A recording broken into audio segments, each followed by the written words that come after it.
السلام علیکم ناظرین، میں ہوں آپ کا سمیر بیگ اور آپ دیکھ رہے ہیں FM4 کے ٹی وی کا پروگرام ناز برداری، جو پاکستان کا سب سے معتبر حالات حاضرہ کا پروگرام ہے۔ میں سر اسٹوڈیو موجود ہے ہمارے ملک کے ممتاز دانشور سینئر کارنر کا تجزیہ کار ادریس ناز صاحب، تو آئے ان سے بات کرتے ہیں۔ السلام علیکم سر۔ وعلیکم السلام، کیسے ہیں آپ؟ الحمدللہ۔ سر، PTI کے سینئر رہنما سابق وزیر مراد سعید نے ایک بار پھر کہا ہے کہ مجھے قتل کی دھمکیاں مل رہی ہیں، میری جان کو شدید خطرات لاحق ہیں، لہذا مجھے تحفظ فراہم کیا جائے۔ آپ اس کے بارے میں کیا کہتے ہیں؟ سمیر صاحب، آج پھر مراد سعید صاحب نے صدر مملکت کو خط لکھا ہے، جناب عارف الوی صاحب کو۔ جی، انہوں نے صدر مملکت سے کہا ہے کہ میری جان کو شدید خطرہ ہے۔ وہ سابق وفاقی وزیر ہیں، مواصلات کا محکمہ بھی ان کے پاس تھا، عمران خان صاحب کے انتہائی قریبی ساتھی۔ اور مراد سعید صاحب مطلب میں ان کے حوالے سے اس لیے بھی نرم گوشہ رکھتا ہوں، بالکل چھوٹی سی عمر میں تھے، بالکل نوجوان، جب انہوں نے PTI کو جوائن کیا، عمران خان صاحب کے ان لوگوں میں سے جنہوں نے بہت ساری قربانیاں دی ہیں۔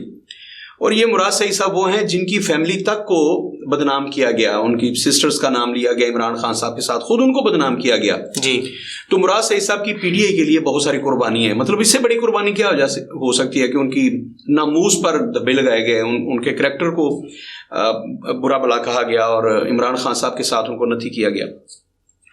مراد سعید صاحب کی PTI کے لیے یوں سمجھ لی کہ سچ مچ ان کا خون شامل ہے PTI کو یہاں تک لانے میں۔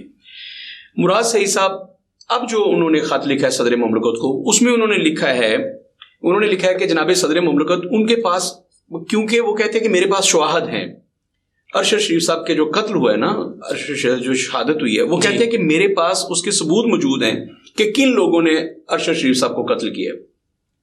یہ لکھا ہے مراد سعید صاحب نے کہ میرے پاس ثبوت موجود ہے کہ کن لوگوں نے قتل کیا۔ اب دیکھیے خطرہ کہاں پیدا ہوا، جب انہوں نے کہا نا میرے پاس قتل کے ثبوت موجود ہیں۔ اب PTI نے الزام جو لگایا ہے اس میں آپ دیکھیے الزام کن لوگوں پہ ہے۔ ان میں ایک آپ کو پتہ ہے نا، آرمی کے بہت بڑے آفیسر بھی اس میں شامل ہیں، جنرل لیول کے آفیسر ہیں، جن پہ الزام ہے کہ انہوں نے بھی ارشد شریف کے قتل میں ان کا بھی ہاتھ ہے۔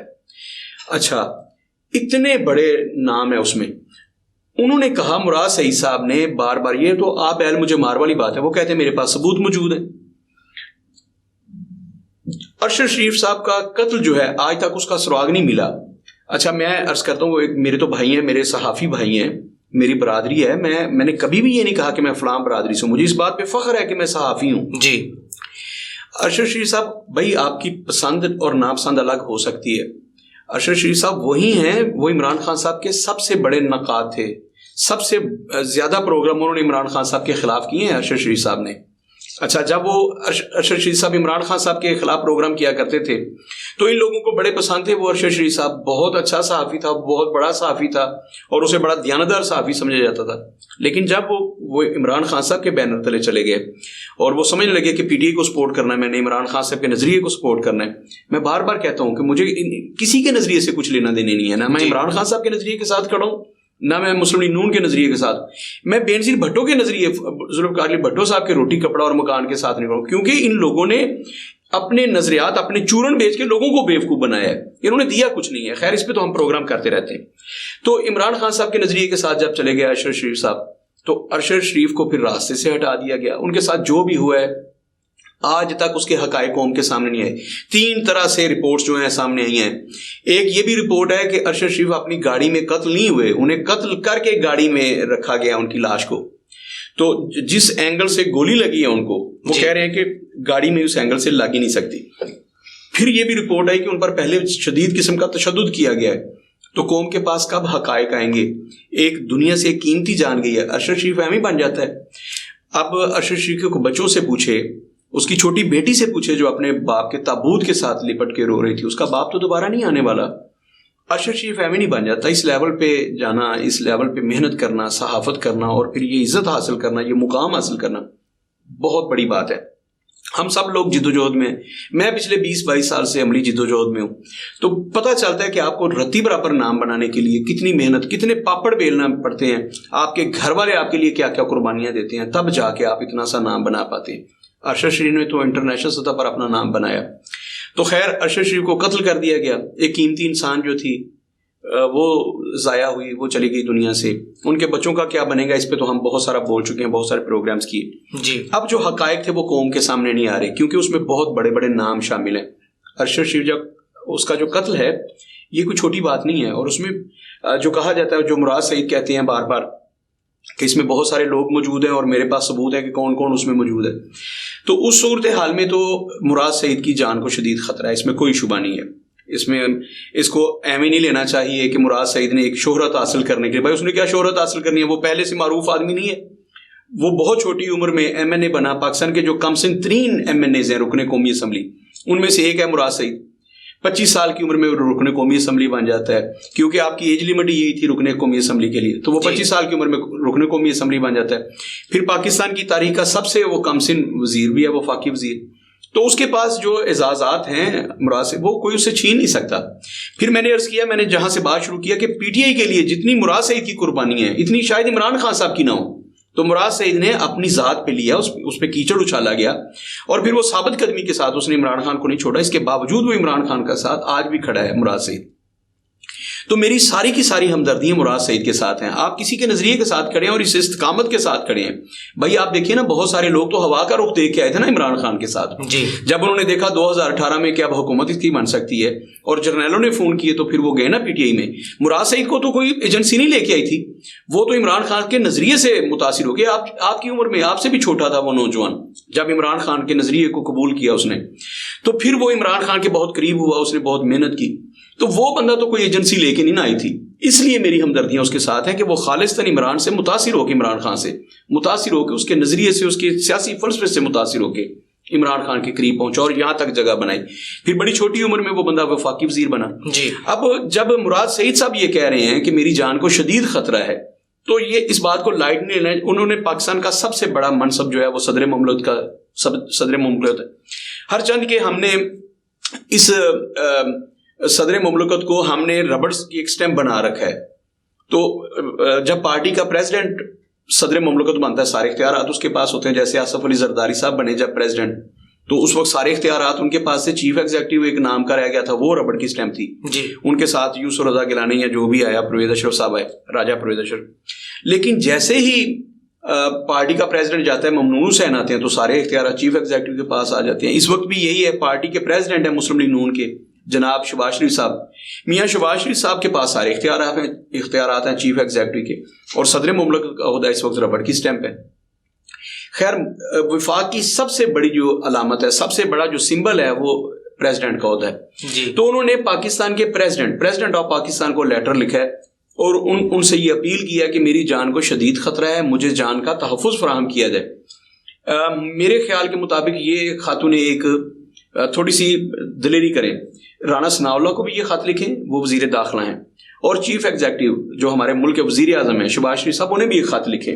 ریکارڈ پہ یہ باتیں ہونی چاہیے کہ ان کو بھی انہوں نے خط لکھا تھا. اس کو ایگو کا مسئلہ نہ بنائے, ان کی جان بڑی قیمتی ہے. اور اگر انہوں نے صدر مملکت کو خط لکھ دیا ہے اور انہیں نہیں لکھا کسی سیاسی مسلط کی بنیاد پر, تو اس کو بھی رانا ثناء اللہ اپنی انا کا مسئلہ نہ بنائے کہ مجھے انہوں نے ایڈریس نہیں کیا, مجھے خط نہیں لکھا, یا چیف ایگزیکٹو اس کو انا کا مسئلہ نہ بنائے. بھائی انتہائی قیمتی جان ہے. وہ نوجوان جس نے اپنی جوانی اس پاکستان کی سیاست کو دی ہے, جمہوریت کو دی ہے, اس کی جان کو اگر خطرہ ہے, تو پوری ریاست کی اور ریاستی اداروں کی ذمہ داری ہے کہ اس کا تحفظ کیا جائے, اسے سیکیورٹی فراہم کی جائے. اس نے پاکستان کو اپنی جوانی دی ہے. تو مراد سعید, میری ساری ہمدردیاں اس کے ساتھ ہیں, اور میں اپیل کروں گا چیف ایگزیکٹو سے, صدر مملکت کا تو اس پہ جس کو بھی بھیجنا چاہیں خط, اور جس کو ادارے کو بھی کہیں, وہ ان کی ذمہ داری لگائیں کہ مراد سعید کو تحفظ فراہم کیا جائے. لیکن چیف ایگزیکٹو جناب شہباز شریف صاحب فوری طور پر احکامات دیں, اور رانا ثناء اللہ سے کہیں کہ جو بھی ممکن ہے مراد سعید کی سیکیورٹی کے لیے کیا جائے. مراد سعید یہ سمجھتے ہیں کہ وہ جو ایجنسیز ہیں ہمارے ملک میں جو سیاست میں لوگوں کو لاتی ہیں اور ہٹاتی ہیں, وہ ان کے پیچھے پڑی ہوئی ہیں, ان سے تحفظ حاصل کرنا بڑا مشکل کام ہے. تو وہ مراد سعید نے جو پوری قوم کے سامنے یہ بات رکھی اور صدر مملکت کو آج خط لکھا ہے, میں سمجھتا ہوں پوری قوم کو اس کا ساتھ دینا چاہیے, پوری قوم کو آواز اٹھانی چاہیے. یہ پی ٹی آئی کا مسئلہ نہیں ہے, یہ کسی ایک فرد واحد کا مسئلہ نہیں ہے, پوری قوم کا مسئلہ ہے. مراد سعید پاکستان کا شہری ہے. شہری ہونے کے ناطے, صرف شہری ہونے کے ناطے ریاست پاکستان پابند ہے کہ اسے ہر طرح کی سیکیورٹی فراہم کرے. پی ٹی آئی کا ہونا یا نون لیگ کا ہونا یا پیپلز پارٹی کا ہونا یہ گناہ کی بات نہیں ہے. بابا وہ پاکستان کا شہری ہے, اس کے پاس گرین پاسپورٹ ہے, اس کے پاس نیشنلٹی ہے اس ملک کی, اور میں نے عرض کیا اس کی بہت ساری خدمات ہیں. اگر مراد سعید پر ایک آنچ بھی آتی ہو تو میں سمجھتا ہوں بحیثیت پاکستانی میں تو اس کے خلاف ہوں, میں اللہ سے دعا کرتا ہوں کہ پروردگار سب سے پہلے تو مراد سعید کی آپ خود حفاظت فرمائیں جی. اللہ رب العزت اس کی حفاظت کے لیے فرشتے مقرر کریں. اللہ رب العزت اس کے جان و مال کی حفاظت کریں, اس کے جان مال اور بیوی بچوں کی حفاظت اللہ کریں, اس کی جان کی بھی حفاظت کریں. اس کے بعد ریاست پاکستان جو ہے, ریاست نے آئین میں اپنے دستور میں ایک ایک شہری سے یہ وعدہ کیا ہے کہ اسے جان و مال کا تحفظ فراہم کیا جائے گا, اسے تمام وسائل فراہم کیے جائیں گے جس کے لیے وہ اپنی اچھی زندگی گزار سکے. تو مراد سعید کے ساتھ بھی یہ ریاست نے وعدہ کیا ہے. جی. ریاست نے کہیں یہ نہیں لکھا کہ اگر وہ پی ٹی آئی میں چلا جائے گا یا عمران خان کا قریبی ہو جائے گا تو اس کے بعد اسے تحفظ فراہم نہیں کیا جائے گا. ریاست میں کہیں نہیں لکھا کہ صرف اسی کو تحفظ فراہم کیا جائے گا جو پاکستان پیپلز پارٹی, مولانا فضل الرحمان کی جمعیت علماء پاکستان یا مسلم لیگ نون میں شامل ہوگا, صرف اسے تحفظ دیا جائے گا. یہ کہیں نہیں آئین میں لکھا. آئین میں لکھا ہے کہ ہر پاکستانی کو جس کے پاس پاکستان کی نیشنلٹی ہے, جس کے پاس پاکستان کا شناختی کارڈ ہے, جس کے پاس پاکستان کا گرین پاسپورٹ ہے, اس کو مکمل تحفظ فراہم کیا جائے گا تا وقت کہ وہ پاکستان کے ساتھ غداری نہ کرے. جی. تو مراد سعید کچھ بھی ہو جائے وہ غدار نہیں, وہ محب وطن پاکستانی ہے. اس پاکستان کے ساتھ اس کا دل دھڑکتا ہے, اس نے اس پاکستان کو اپنی جوانی دی ہے. وہ سیاست میں ہے, ظاہر ہے اس کی جدوجہد سیاسی ہونی ہے نا. جی. اگر وہ فوج میں بھرتی ہوتا تو ڈیفینیٹلی وہ سرحد کی حفاظت کرتا, لیکن اس نے پاکستان کے آئین اور دستور کی حفاظت کرنے کی قسم کھائی ہے. جو لوگ اراکین اسمبلی منتخب ہوتے ہیں نا, ان کی بھی یہ یاد رکھیے گا, وہ بھی ملک کی خدمت کرنے کے لیے جاتے ہیں. یہ الگ بات کہ وہ ملک کو لوٹتے ہیں, میں اس پہ پروگرام کرتا رہتا ہوں. جی. اچھا, وہاں پہ حلف دیا جاتا ہے کہ میں دستور پاکستان کی حفاظت کروں گا اور ہر وہ قانون بناؤں گا جو عوام کی فلاح و بہبود کے لیے ہوگا, اور جو پہلے سے قوانین بنائے گئے ہیں عوام کی فلاح و بہبود کے لیے میں ان کا تحفظ کروں گا. جی. اور ان میں کوئی دقیقہ فرگزارش نہیں کروں گا. یہ حلف دے کے ہے مراد سعید. تو مراد سعید اس پاکستان کی, اس قوم کی, دستور پاکستان کی خدمت کر رہا ہے, وہ اس کی حفاظت کر رہا ہے. ضروری نہیں ہوتا کہ گن والا ہی حفاظت کر رہا ہے پاکستان کی. بھائی جو آپ کے آئین اور دستور کی حفاظت کر رہا ہے وہ اہم بندہ نہیں ہے. جی. انتہائی امپورٹنٹ آدمی ہے. تو میں دوبارہ سے اپیل کروں گا چیف ایگزیکٹو سے جناب شہباز شریف صاحب سے کہ فوری طور پر اگر انہیں چٹھی نہیں لکھی, انہیں خط نہیں بھی لکھا, انہیں درخواست نہیں بھی کی, تو مراد سعید کی بات آ گئی نا میڈیا پہ, سب کے سامنے آ گئی نا. جی. کہ مراد سعید صاحب کہہ رہے ہیں کہ میری جان کو خطرہ ہے, شدید خطرات ہے, کیونکہ میرے پاس ارشد شہید قتل کے جو ہیں ثبوت موجود ہے کہ کن لوگوں نے اور کن اداروں نے اس کے خلاف سازش کیا, اس کو قتل کیا. جی. پہلی بات تو ایسی گفتگو پاکستان میں ایسی حماقت کرنی ہی نہیں چاہیے کہ اگر آپ کے پاس ثبوت ہے. بھائی آپ نے تو خود اپنی جان کو داؤ پہ لگا دی ہے.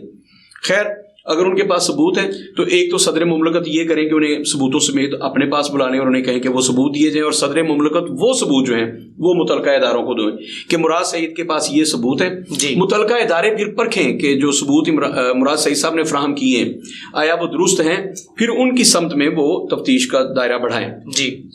اور سب سے اہم بات کہ مراد سعید کو فوری طور پر جان کا تحفظ دیا جائے. وہ ثبوت پیش کریں یا نہ کریں, ان کی جان بہت قیمتی ہے. ابھی انہوں نے زندگی کی بہت ساری بہاریں باقی دیکھنی ہیں, بالکل ینگ ہے, بالکل چھوٹی سی عمر ہے ان کی, تو ابھی انہوں نے بہت کچھ دیکھنا ہے. ہاں, اس بندے کی یہ جو آپ غلطی سمجھ رہے ہیں کہ وہ پی ٹی آئی میں یا عمران خان کا قریبی ساتھی ہے, تو اس کی سزا اس کے بچوں کو, چھوٹے چھوٹے بچے ہیں اس کے, ان کو نہیں ملنی چاہیے, اس کی فیملی کو نہیں ملنی چاہیے, اور سب سے بڑھ کر مراد سعید کو نہیں ملنی چاہیے. ابھی تو اس نے زندگی کی بہت ساری بہاریں دیکھنی ہیں. میری اللہ سے دعا ہے کہ اللہ رب العزت مراد سعید کی اور اس کی فیملی کی حفاظت کریں, مراد سعید کو لمبی زندگی دیں, صحت والی زندگی دیں, تاکہ وہ ملک اور قوم کی خدمت کرتا رہے مراد سعید. اور میں ایک دفعہ پھر تمام اداروں سے کہوں گا کہ کے پی کی کے جو آئی جی ہیں وہ خود اس کا نوٹس لیں, اور میں کہوں گا کہ چیف جسٹس آف پاکستان بھی اس کا نوٹس لیں. اگر مراد سعید نے اس قوم سے, اس ملک سے اپنی جان کا تحفظ مانگ لیا ہے تو اس ملک کے تمام اداروں کی ذمہ داری ہے کہ وہ مراد سعید کو مل کے تحفظ فراہم کریں. اگر انہوں نے مراد سعید کو تحفظ فراہم نہ کیا تو یاد رکھیے گا, اگر مراد سعید اس ملک میں محفوظ نہیں ہے, میں اور آپ تو پھر کچھ بھی نہیں ہے نا. پاکستان کے عوام کیا ہیں, یہ ایک ایک بچے کو سوچنا ہوگا, ایک ایک سٹیزن کو سوچنا ہوگا پاکستان کے. جی. کہ مراد سعید کو اگر تحفظ فراہم کرنے میں یہ ریاست ناکام ہو جاتی ہے اور خدا نہ خواستہ مراد سعید کے ساتھ کوئی انسیڈنٹ ہو جاتا ہے تو اس کی ذمہ دار تمام ریاست ہوگی, تمام ریاستی ادارے ہوں گے, کیونکہ اس نے پہلے انتباہ کر دیا کہ میری جان کو خطرہ ہے. اور کوئی بھی بندہ جب اپنی, یہی ارشد شریف بھی کہا کرتے تھے نا کہ میری جان کو خطرہ ہے, لیکن کسی نے نوٹس ہی نہیں لیا, وہ بیچارہ اس ملک سے بھاگ گیا اور اپنی قیمتی جان کو بیٹھا ہے. تو اگر مراد سعید نے آج برملا طور پر یہ کہہ دیا اور پاکستان کے سب سے بڑے منصب پر بیٹھے ہوئے شخص سے کہا ہے, صدر مملکت کو خط لکھ کے کہا کہ میری جان کو خطرہ ہے, تو ریاست کی ذمہ داری ہے کہ مراد سعید کو تحفظ فراہم کرے. اگر ریاست اسے تحفظ فراہم نہیں کرتی تو پھر آئین پاکستان, دستور پاکستان اسے پھاڑ کے پھینک دینا چاہیے کہ وہ جو وعدہ کرتا ہے کہ ہر شہری کے لیے آئین اور قانون یکساں تمام ادارے اس کی خدمت کے لیے اور اس کے تحفظ کے لیے، پھر وہ جھوٹ بول رہا ہے، دستور پاکستان آئین جھوٹ بول رہا ہے، یہ چند لوگوں کو صرف تحفظ فراہم کرتا ہے، وہ بھی جن کے ساتھ چند ادارے مل جائیں، ورنہ پاکستان کا کوئی شہری محفوظ نہیں ہے۔ تو صدر مملکت وہ بھی، چیف ایگزیکٹو بھی، وزیر داخلہ رانا ثناء اللہ بھی، اور تمام ادارے، میں چیف جسٹس آف پاکستان سے بھی اپیل کر رہا ہوں کہ وہ بھی یقینی بنائیں، انشور کریں اس بات کو کہ ہم نے مراد سعید کو جان اور مال کا تحفظ دینا ہے، قیمتی جان ہے، یہ ضائع نہیں ہونی چاہیے۔ جی سر، بہت شکریہ۔ اپنے میزبان سمیر بھائی کو اجازت دیجیے، اللہ حافظ۔